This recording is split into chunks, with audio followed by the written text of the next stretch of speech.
How to choose an e-bike, pick your next ride. The question I want to ask you is, how do you tell somebody on an e-bike from somebody who's not on an e-bike? You can't, because the audience is exactly the same. In a few moments I am going to explain the basics about how to choose your electric bike, e-bike. In a few moments we are going to talk about how to choose an e-bike. The person to ride an e-bike is virtually anybody. It could be you, or even you. It's definitely been me. There is virtually every style of bike available in the form of an e-bike, cruiser, cargo, hybrid, and even foldable. E-bikes are great for people who are trying to give up their cars, or those who might be commuting just long enough distances that it makes more sense for them to have some pedal assist versus doing it riding completely under their own power. It's also great for people who might be carrying a lot of cargo, and that could include their kiddos. E-bikes are for people who want to go faster, further, and carry more weight. There are 4 main decision points in choosing an e-bike: class, motor, battery, and features. Let's first talk about e-bike classes. There are 3 basic classes of bike: Class 1, pedal assist to 20 miles per hour, Class 2, pedal assist to 20 miles per hour plus throttle mode, and Class 3, pedal assist up to 28 miles per hour. Class 2 is actually a throttle assist, meaning that you are going to have a motorized bike for all intent and purposes, and they are more restrictive in their use. The clear difference between Class 1 and Class 3 is where that pedal assist stops. That just means that Class 1 is generally more accepted everywhere on more and more trails. Whereas, Class 3, you might still have some restrictions, primarily in mountain biking, but not exclusively so. You want to check in with your local authorities to make sure that your bike is permitted on community trails. Now let's talk about motors. Motors generally come in 2 types, either placed in that bottom bracket called a mid-drive motor, or they'll be located in either the front or the rear hub, so a hub drive motor. The difference between these generally is that a mid-drive is going to feel a little bit more balanced and mirror your natural pedal stroke, and hub drive motors, depending on where they're located, will tend to feel either more push or pull. When you're considering whether you might want a mid-drive motor, the things to consider are again, the placement of the motor, and the fact that it frees your wheels up to make them easier to maintain. If you have flats, for example, it is a lot easier to pull your wheels off and change the flats yourself. In addition, mid-drive motors work with your gearing system, which allows for more efficient use of your battery. The other 2 major considerations in what a motor does for an e-bike are torque and wattage. Torque is the force that helps move that bike forward, and the wattage is the amount of electricity or power that's required to move that bike. Wattage speaks to how quickly the battery will drain.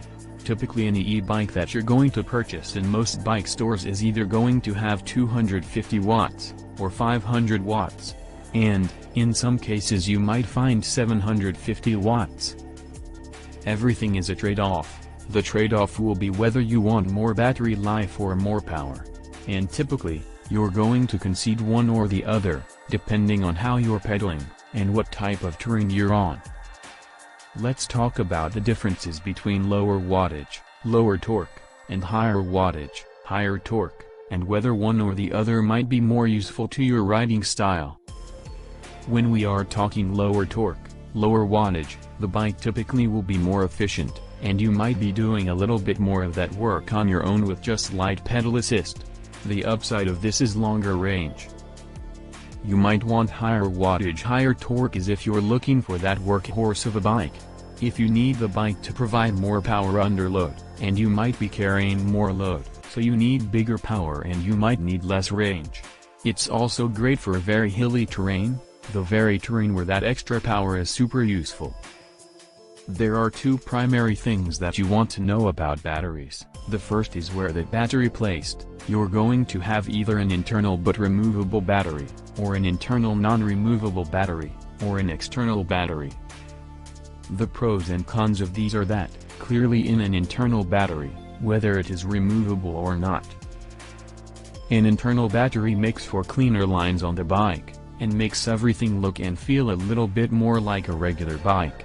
And it allows you also the option for some braze-ons where you can actually still attach a water bottle cage, for example. An external battery will be more easily removable, and typically more easily exchangeable, and they can be placed in several different areas on the bike. The second consideration of a battery is the capacity of the battery. Typically you're going to find that batteries on e-bikes range from about 250 watt-hours to about 500 watt-hours, but you might find some numbers in between that depending on the brand of the bike. The wattage rating just reflects the battery capacity. The question that everybody asks when they are looking at e-bikes is, how far will this bike take me? The easiest, simplest way to answer that is, it depends on how much pedal assist you're using. The more pedal assist you use, the lower the range. The less pedal assistance you use, the longer the range. When you're considering what the range of the bike is, do consider that manufacturers will post what that range can be. It might be 20 to 40 miles, it might be 40 to 50, or 50 to 70 miles. But, be aware that that range is based on the least amount of pedal assist being used in that e-bike. There are a couple of final considerations that you might want to think about when you are choosing your bike. E-bikes start to have a lot of other really cool integrated features, like built-in lights, built-in security and locks.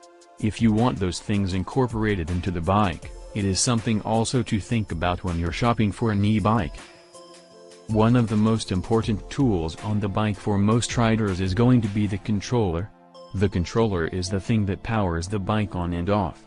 And, it will also allow you to choose the level of assist that you want.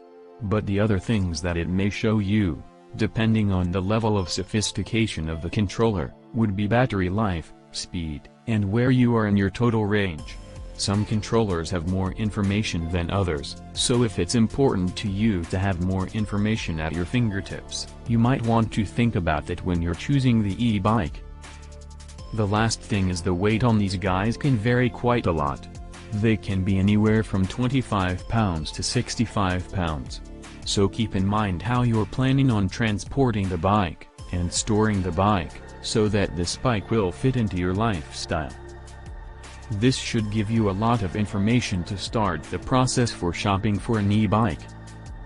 Click the link in the first comment to find our e-bike and accessory recommendations. As always, size and fit are really important, so check out my video on that and I'll see you out in the trail. And, in the next video.